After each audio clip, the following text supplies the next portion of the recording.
very warm welcome to all of you guys. So welcome back under the lecture 1 of unit 11, that is the cash management. So right now what we are working on is the working capital management. After that we have done related to the receivable management, then inventory management, and now we are going to be discussing related to the management of one of the very important aspect, that is the cash of current assets.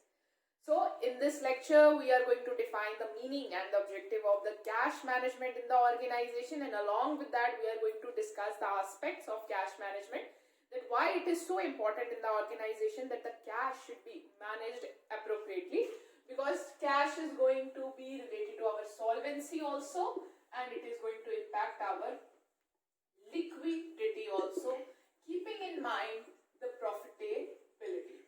This is the thing that you have to keep in mind when you are going for a cash management in any of the organization, and this is our objective, that why we have a need to manage the cash in our organization, because we have to strike the balance between the solvency and the liquidity, and along with that we have to manage the profitability also. So cash, as we know, is one of the most important current asset. It is a medium of exchange for the purpose of goods and services and for discharging the liabilities. So cash management is one of the key area of a working capital management, as cash is both the beginning and the end of the working capital cycle.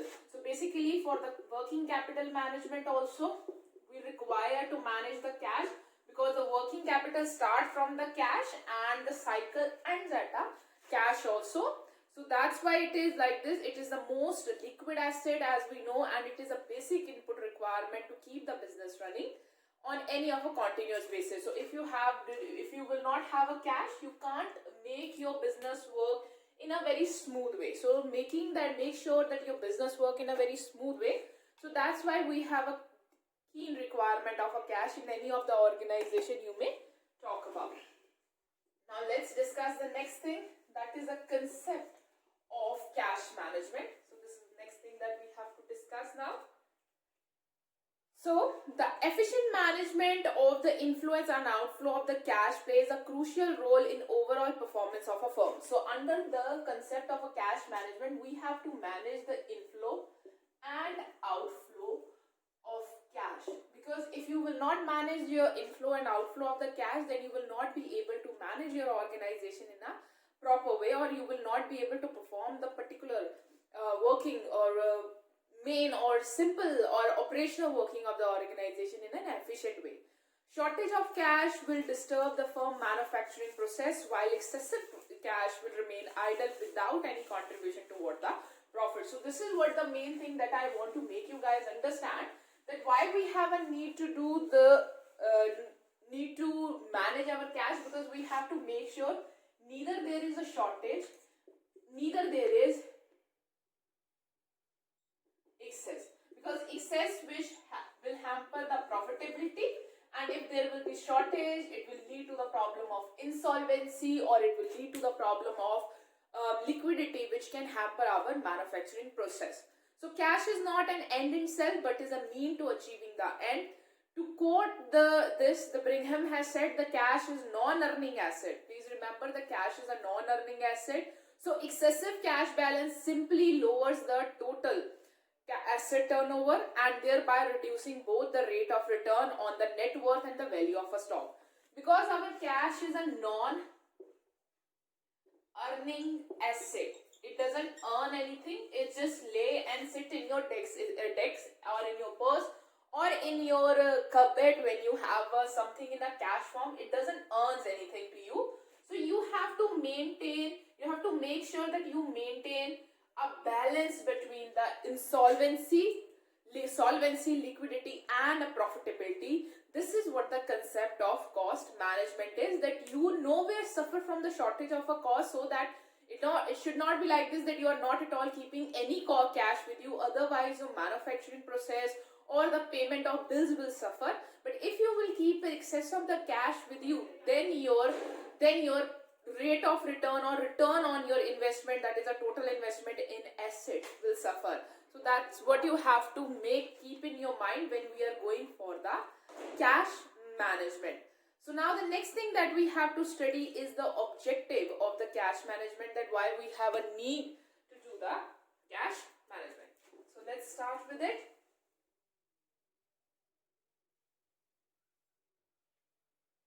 Let's start with the objectives of cash management. The first objective, that is to meet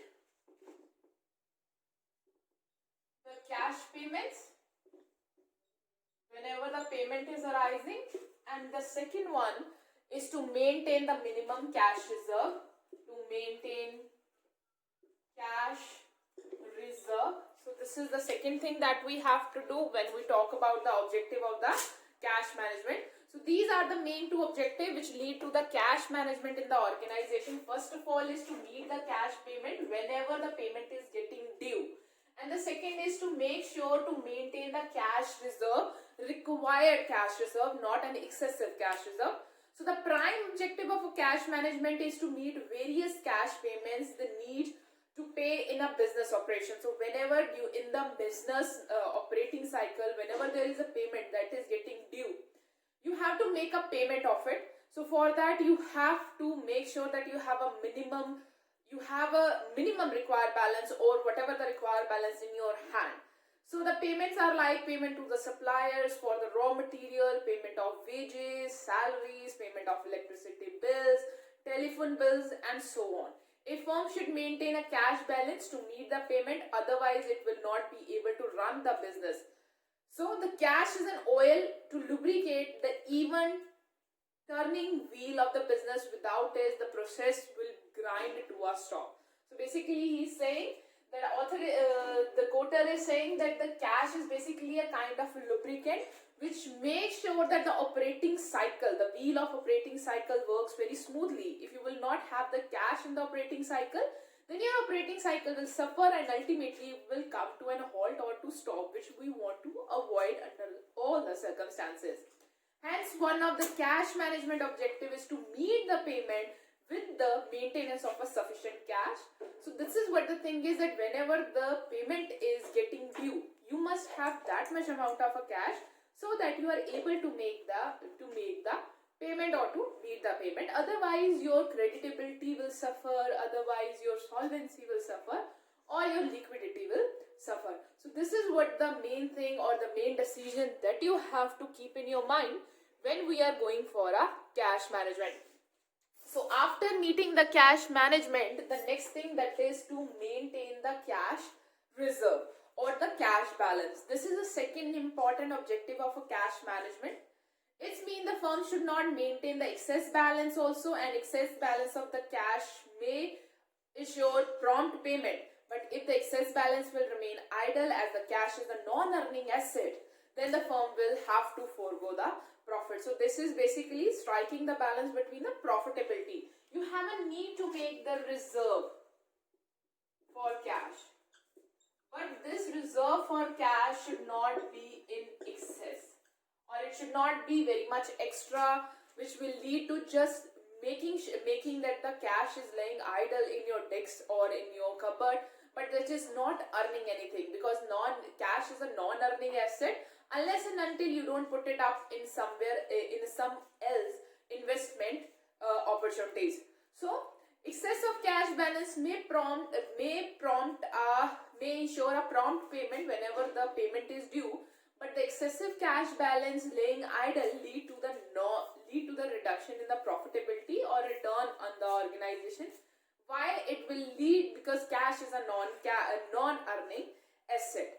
So the firm will have to forego the profit. On the other hand, maintenance of low level of cash balance will not help in the payment of obligation. Hence, the main aim of the cash management is to maintain the optimum cash balance. To optimize the cash balance that we should have, that how much cash we should always keep in our organization, that there is a balance between neither the cash is in excess nor the cash is in a lower amount, and we are able to meet the payments whenever the payments are getting due. And along with that, we are also making sure that we don't have any kind of excess cash which will lead to the idle or just cash is sitting idle in the organization. So I hope so that you guys are clear with it. So the next thing that now we are going to discuss is the motive of holding cash. Why, what are our main motives due to which we hold the cash in the organization. So let's start with it. So our first motive that we all know is the transaction motive.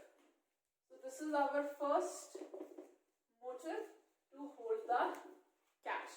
So the motive arises due to the necessity of having cash for various businesses like purchase of raw materials, payment of business expenses, payment of tax, payment of dividend, and so on.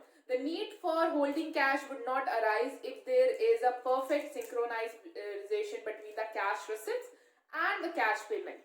Hence, the firm has to an adequate cash balance, particularly when the payment are in excess of rupees to meet the obligation. So basically, when we go for the cash management, we know that our main motive to hold the cash is to make any kind of a transaction, whether it is for the purchase of raw material, you are making a payment of, you guys can say, for wages, for salaries, you have to make a payment to any kind of supplier or other thing. So basically what we do, we try to match our cash receipts with cash payments. So this lead to the cash management. If there is a correct and a very you guys can say an optimum synchronization between the cash receipts and cash payment, then you have no need to hold any kind of a cash, because when the payment is becoming due, you are receiving the money from somewhere. So means you have no need to hold the cash anywhere. So means you have no need to hold the cash.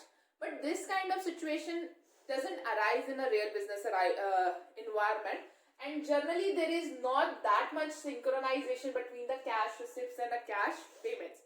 So that's why we have a need to hold the cash for the transaction motive, that whenever the payments are there, we are able to make the payment to the other person, and meanwhile we are also receiving the payments and managing all the other things.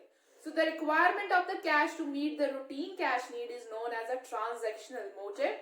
Such motive refers to holding of the cash to meet the anticipated obligation whose timing is not perfectly synchronized with cash receipts. So why we have a need to maintain the cash is, one of the objective is, or the motive is, the transaction. So means generally it's not like this that our cash receipts are very much synchronized with the cash payments. So whenever there is unsynchronization is there, so you have to keep some of the cash in your pocket so that you can meet the payments whenever the time will arise. So whenever the time of transaction will arise, so that you are able to meet that transaction in time. So for that you have to make the payment. So after the transactional motive, the next motive that we have with us to meet next motive we have with us to hold the cash is the precautionary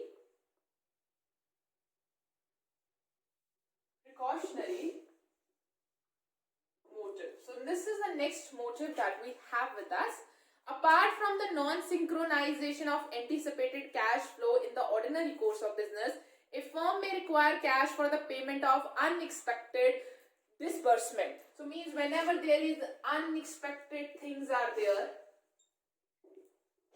to meet these unexpectedness, or even not necessarily that it has to be in a negative way. Sometimes the things are also, there is unexpected opportunities are there. So if you want to go on for that opportunities, you may require an extra cash in the form of a buffer. You guys can say saving stock is there, or saving cash is there. So you have kept it in the form of a buffer, so that if there is any kind of precautionary things arises, or any kind of a sudden or a prompt payment has to be made, or you want to grab some kind of an opportunity, so you can grab it. So for that we also keep the cash with us for the motive of a precautionary in our nature. A firm may require cash for the payment of unexpected disbursement. The unexpected cash need at a shorter notice may be result of floods, strikes are there, failure of an important customer is there, bill may be presented for settlement earlier than expected, slow down in the collection from the account receivables, sharp increase in the cost of raw material.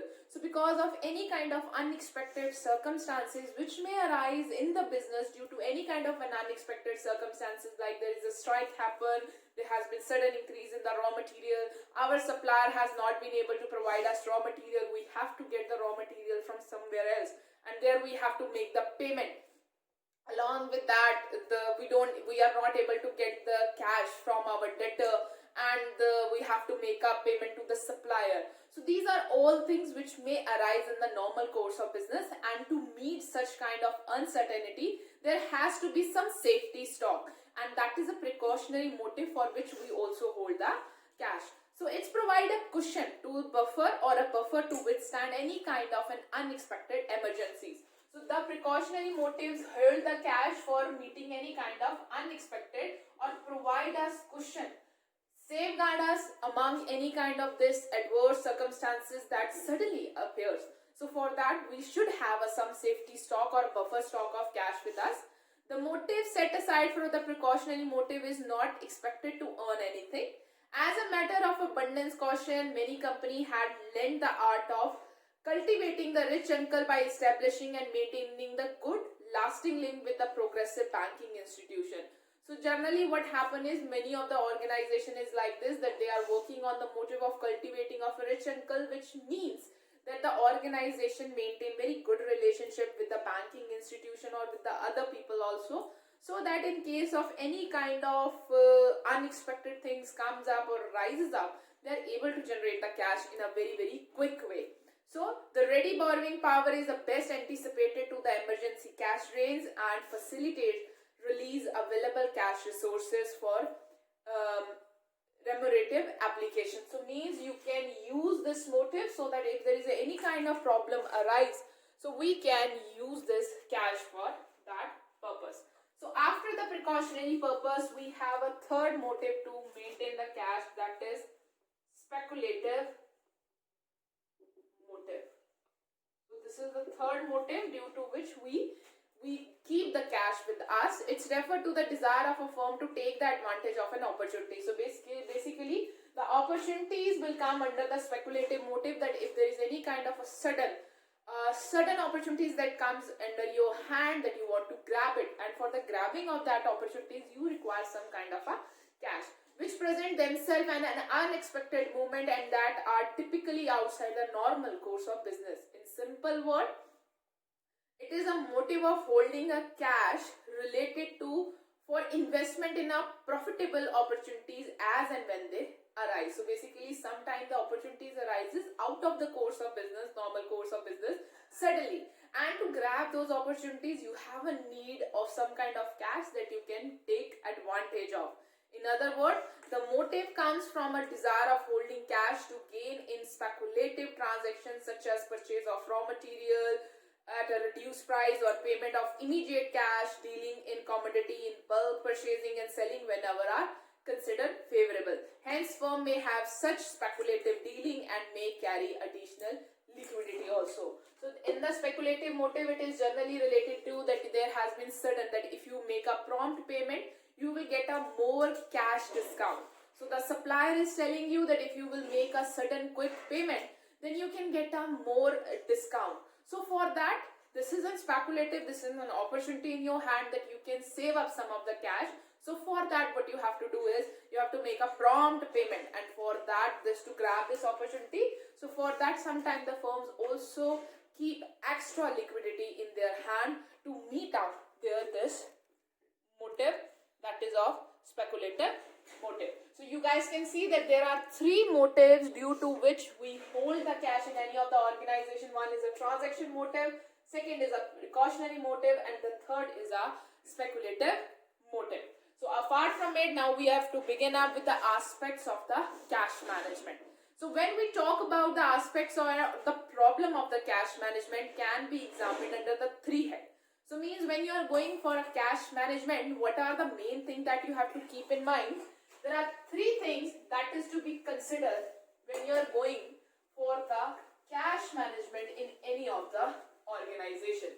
So when we talk about cash management, so there are three aspects and the steps or the problems that you have to manage when you're going for the cash management. One is the cash inflows and outflows. So this is the first thing that you have to manage.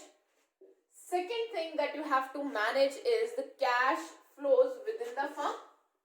Cash flow within firm. So this is the second thing that you have managed. And the third thing that you have to manage is the cash balance held. Cash balance held at the point of time. So this is the next thing that you have to keep in your mind. So cash inflow, receipts and the cash outflow, that are the payments, may not match. They can be excess or less of the cash inflows and outflows.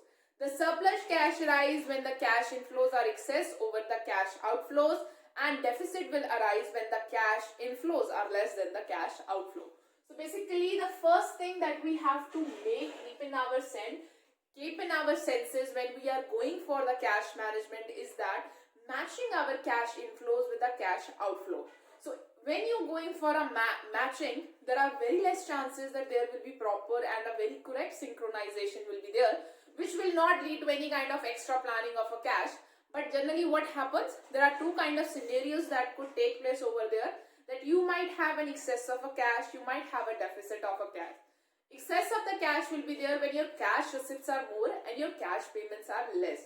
And cash deficit situation could be there then when your payments are more and the receipts are less. So according to both of these situations, you have to manage your cash.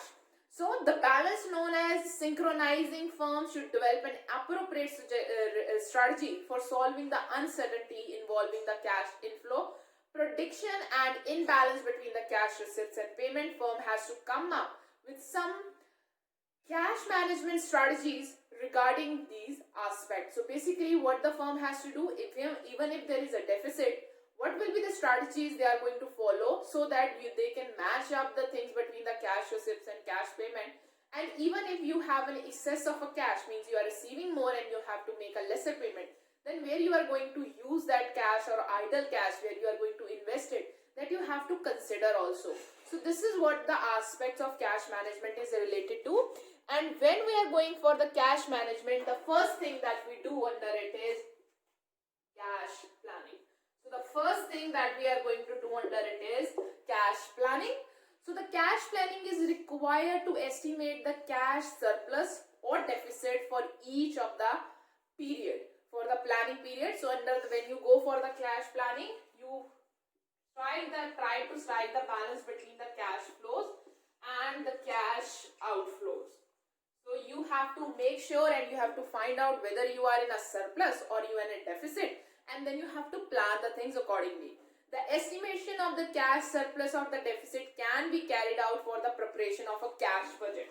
So how we go for the cash planning, we prepare cash budget for that particular period so that we can estimate in that period. So this is all related to the cash planning. To do the cash planning, we prepare the cash budget in which we try to make sure that how much cash I am going to require for that particular period, how much payments I have to make, how much payments I have to receive. So according to that, you can make sure that how much cash you have required. So first aspect that comes over here is the cash planning. So the next thing that you have to do over here, apart from the cash planning, that is the next thing that you have to move toward, that is the cash flow management. Cash flow management. So this is the next thing that we are going to do under it. So cash flow means that the cash inflows and the cash outflow, the cash flow should be properly managed, that the cash inflow should be accelerated or collected as early as possible, and the outflows should be deteriorated, means the cash payment should be delayed without affecting the firm name. So you have to manage your cash flow, you have to strike the balance between the cash inflows and outflow. You should try to collect the cash as quickly as possible. If you can delay the payment of the cash, so you should try to delay it so that you can manage your cash inflows against the cash outflows. And the third thing is determination or determining the optimum cash balance. So basically, when you require a cash balance at a one particular point of a period, like starting, what is the cash balance we have in our hand, or we require extra cash balance or a surplus cash balance. So what is an optimum amount of cash that you hold in your hand so that there is no shortage also and there is no excess or the idle cash you are holding. So optimum cash balance is that balance at which the cost of excess cash and the danger of cash deficiency will be matched. So there is no excess, there is no deficiency also. In other words, it is a cash balance at the total cost. The total cost equals to transaction cost and the opportunity cost is minimum. So this is the balance at which the total cost that is related with holding of the cost is minimum. So what this total cost is comprises of, this total cost is equal to transaction, or you guys can say an opportunity cost. So you have to make sure that your cost that you have increased to hold the cash in the organization in the organization is a minimum one. So for that you have to determine the optimum cash balance. So basically how our cash management start or the aspect is, first of all we have to do the cash planning by the preparation of a budget. By the preparation of a cash budget, you can come to know that in that period what is, where we are, from where we are going to receive the cash, where we have to make the payments. So by preparation of a cash budgets, you will come to know about the cash inflows and the cash outflows. So after coming to know about the cash inflows and outflows, then you have to start managing it, that where we can promote the quicker payment, where we can delay our payment, and after that you can come to know about that what will be the optimum amount or proper amount that you should keep of the cash balance every time in your hand, so that you can meet the your cash outflows also and inflows also, and keeping the total cost that is related to holding of that cost cash in your hand to be minimum, considering the opportunity cost and the transaction cost that will be incurring to you. And after the determining of the optimum cash budget, the fourth thing that we have to manage under the aspect of the planning of cash is surplus cash, dealing with the surplus cash. And along with the dealing of a surplus cash, we also have to deal with the deficiency also, that if there is any kind of circumstances arises, if there is any kind of deficiency occurs, so in that cases from where we are going to get the money very quickly. So whenever there is a surplus cash, it should be properly invested in the marketable securities to earn the excessive profit. So after making all the planning, you can have either a surplus cash or a deficiency of a cash. If you have a deficiency of a cash, then you have to figure out that if we are not getting the cash, or if there is any kind of for precautionary purpose we have an urgent need of cash, then from where we are going to get the cash from, you guys can say from the banks or from somewhere else. Okay, and along with that, if we get in the position of having an excess cash, then from where you are going to collect that cash, whether you are going to collect it from the marketable securities, whether you are going to invest it in the marketable securities, or in the call market also. So a firm should not invest in long-term securities, the cash. It should be invested in the short term of marketable securities, so that if there is any kind of period arises when you have faced a shortage of a cash, so you can quickly convert that cash again into the quickly convert that marketable securities into the cash. This is the aspect that you have to keep in your mind when you are going for any of the cash management. So now the next thing that we have to do under the cash management is the cash planning, and or you guys can say preparation of a cash budget. So this is the next thing that we have to do under the cash management. So cash planning and the control of cash is the central point of a finance management, or you guys can say cash management.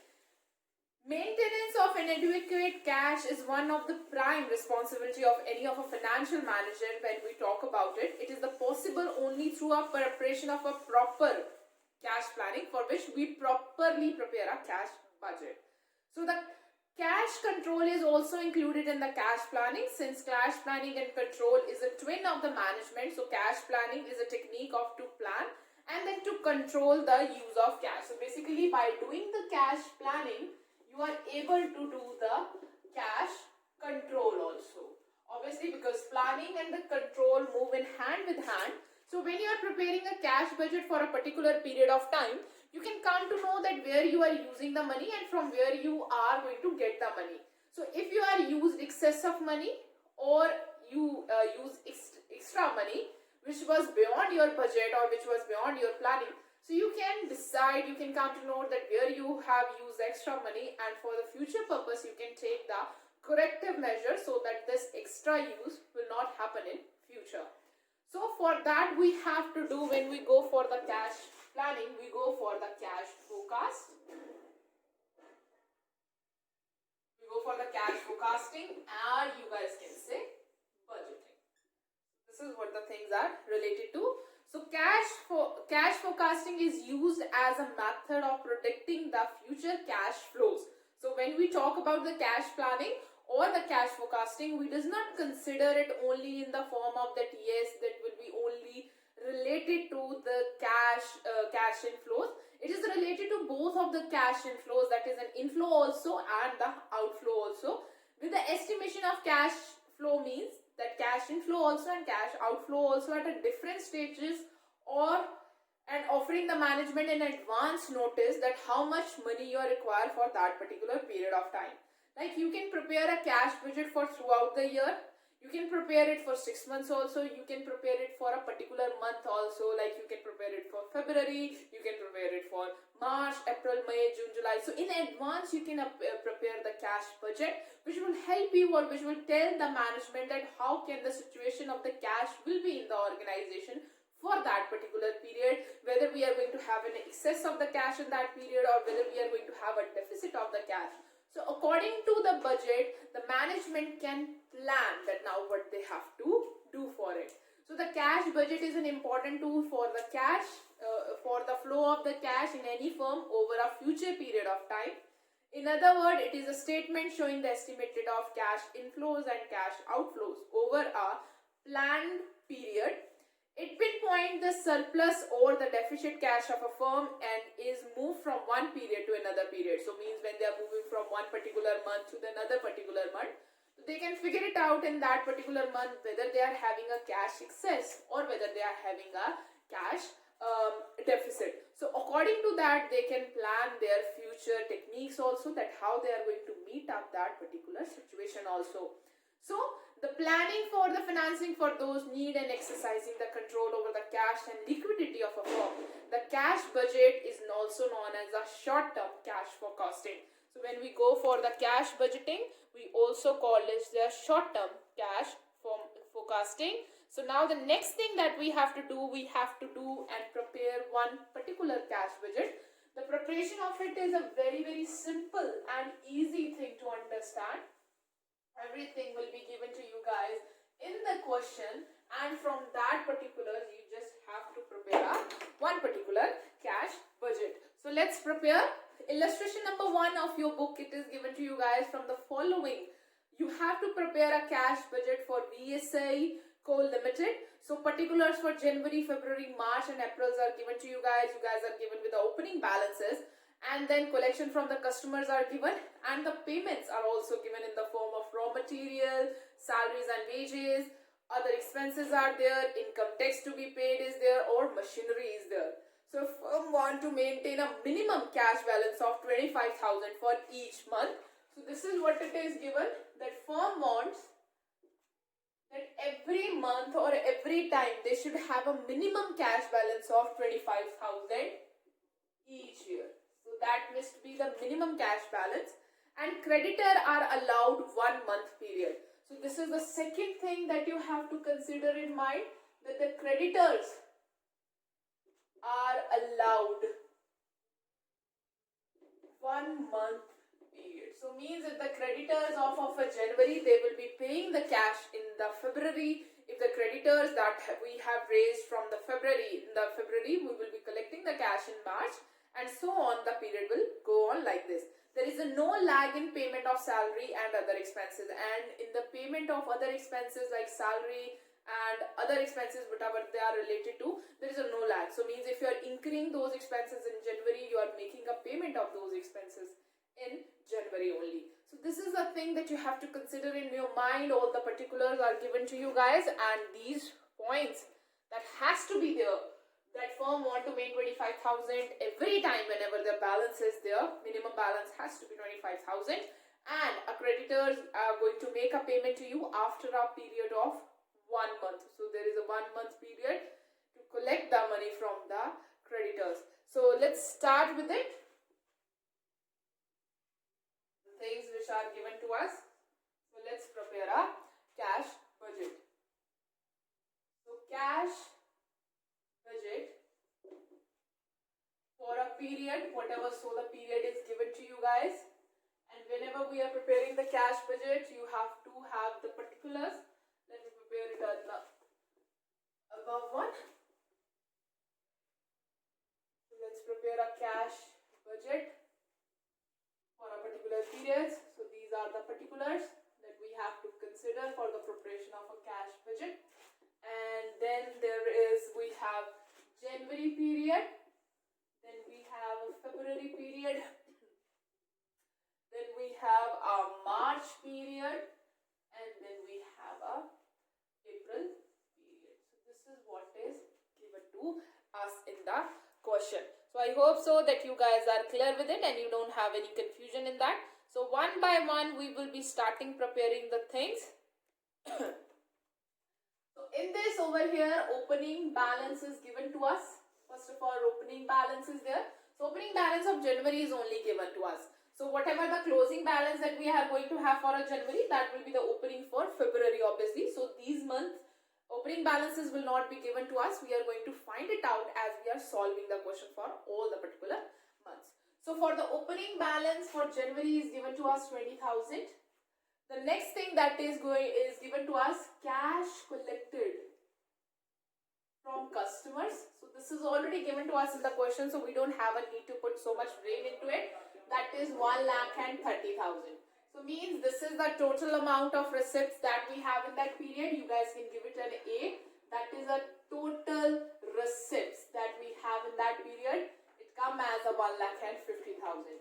So from these receipts, if you minus it out, payments, then you will get the cash balance that you are going to have in your hand for that particular period. So now what we have to do, we have to minus out the payments that we have to made in that particular period. So we are making a payment of raw material first of all. So raw material payment there is no raw material payment is to be made over here. Why? It is given to us. Whereas in January, we are purchasing a raw material of 25,000. No doubt in that. But this 25,000 payment will be made in the February. Why? Because it is given to us that the creditors are allowed a 1 month credit. So means from whom we are purchasing the raw material, they become our creditor, and we are making a payment of the credit purchases that we sorry about that. So we are making a payment of the credit purchases that we are making in a January in the February month. So in the February month, we are purchasing of 45,000 again for raw material, but that 45,000 payment will be made in March. So simultaneously this will happen. So here there will be no payment. Why? Because there has been nothing said to us or told to us about the December. So if there has been any kind of raw material that has been purchased in December, I might have made a payment of that December purchase of raw material in January. But as I don't get any information related to the purchases of things in the December, so I am making that there is no raw material has been purchased in December. So simultaneously there is a no payment has been made in January, because there is a 1 month credit period is allowed to us. So for the raw material, no payment has been made in January. Salaries, rest of the other things are paid as it is. So there is no delay. So salaries of 1 lakh will be here. Then the next thing is other expenses. So the other expenses that we have for that particular period is 15,000. The next thing which is given to us is income tax. So let's see what is the income tax that is given to us for that particular period. So we are given with the 6,000 as an income tax in that period, and there is a machinery also. So in the January there is no expense related to machinery, so it will come as a blank one. So we get a total payment. So you guys can you can calculate the B aspect over here, that is of a total payment also. So when you will calculate the total payment, 1 lakh plus 15,000 plus 6,000, it comes as 121,000. So this is the total payment we got. And now what you guys can calculate, you guys can calculate the closing balance that you guys have in your hand in the end of January with the A minus B. Means from the total receipt, if you minus the total payment, you get the closing balance that you have at the end of that month. That will be 29,000. So this closing balance that is of a January month will become the opening balance of the February month. So this 29,000 will be transferred here, that is opening balance for the February. So you guys can say we have a 29,000 and the question is saying us that every month the balance we require is above the 25,000. So we in the February month we have a 29,000, so we don't have a need to worry about anything. So let's start making again the payments. So again in that period we have collected 1,60,000. So you have to make a total of total receipt. So 29,000 plus 1,60,000, it will come as 1,89,000. Now let's start making a payment. So the raw material of January. So in the January we have purchased a raw material of 25,000. Now that payment will be made in February. So here I will write 25,000 over here. Rest of the payment will be same. So it will be 1,05,000 for the salaries. For other expenses it will be 10,000. For income tax there is nothing related to income tax. There is nothing related to machinery also. And now I just have to make a total payment that will come as 1,40,000. So from here I can again figure out what my closing balance is.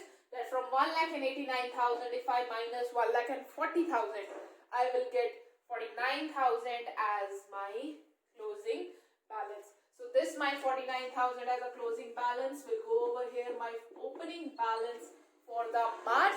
So again here I will write 1,65,000 the amount I am collecting. The total receipts will be in the form of 2,14,000. So now again I have to make the payment for raw material. So there is a 1 month lag. So whatever the raw material that I have purchased in February, its payment will be made in March. So I have purchased of 45,000 of raw material. There is a payment that I have made for a salaries that is of a 1 lakh. Then I have made any kind of extra or other expenses in the form of 15,000. There is no payment of income tax. But this month I am making a one more additional payment in the form of machinery, that is 20,000. So you have to write it down in over here. So this is very simple to prepare cash budget. You don't have a need to do extra. So the total payment comes 1,80,000. From 2,14,000 minus 1,80,000, you're going to get 34,000 as your balance. So this closing balance will be the opening balance for the April month. And again here we are receiving 2,30,000. Make a total of it. It will come 2,64,000. And then keep on making a payment. So whatever the raw material you have purchased in March, you are going to make the payment of it in the April in the form of 40,000. Then you are making a payment of salaries in the form of 1,14,200. 12,000 you are making as an extra expense. No payment of income tax, no machinery is there. So it comes as 1,66,200. And your closing balance will come here 97,800. So accordingly, this is the cash budget you have. So you guys can say that our closing balances keep on increasing, and whatever we require is up to the 25,000 or whatever. So from here they can figure it out where we have the excess of cash balance and where we have lesser cash balance. And according to that, cash can be planned that where the excess will be invested, and if we are going through the lesser or the deficit of the cash, then from where we can use that cash, or from where we can get that cash to meet our requirement. So I hope so that you guys are clear with the preparation of a cash budget. So with this cash budget preparation, what we have to now do is the managing the cash flows. So we have to manage these cash. This is basically cash inflows, and this is basically cash outflows. So we have to manage them. So after estimation of the cash flows, the next financial manager's job is to ensure that there should be not be more deviation between the projected cash flows and the actual cash flows. So the next thing what we have to do is we have to make sure that this budget works. So there is no much deviations take place. There might be, obviously the future is always uncertain, so there might be some kind of deviations that may occur. But our main motive is to make sure that there is no excess deviation that occurs in the cash inflows or budgeted cash flows with the actual cash flows. The financial manager have to control on the collection of receipts also and the cash disbursement also, as the objective of cash management to accelerate the cash receipts as much as possible and try to delay the cash payments as much as possible. In the another word, the various collection and disbursement method can be employed to improve your cash management also. So data is that speed collection of account receivables so that the firm can use the money sooner, otherwise it has to borrow the money. So basically what's the idea behind it? So that you can get the cash quickly, so that you can delay, so you can use it your money to make a payment in spite of borrowing the money. Because if you have to borrow the money, it will lead to the extra cost that you have to incur. You have to pay the interest and the other things that is related to the borrowing of money. So basically when you are going for the management of the cash flow, you have to manage the things or estimate the things in a very proper way, so that you can convert the payments and you make sure that when you have to borrow the money and whenever you have any excess of the money, so that you can come to know at the point where you have to invest it. So conversely, a firm want to make a payment accounts late without affecting its credit standard with the supplier, so that the firm can make use of the money it's already have. Hence the efficiency of cash management firm is between the collection of account receivable as early as possible, and B, it can delay the cash accounts payable without affecting the credit standing. So this is how we have to manage our cash management in the organization.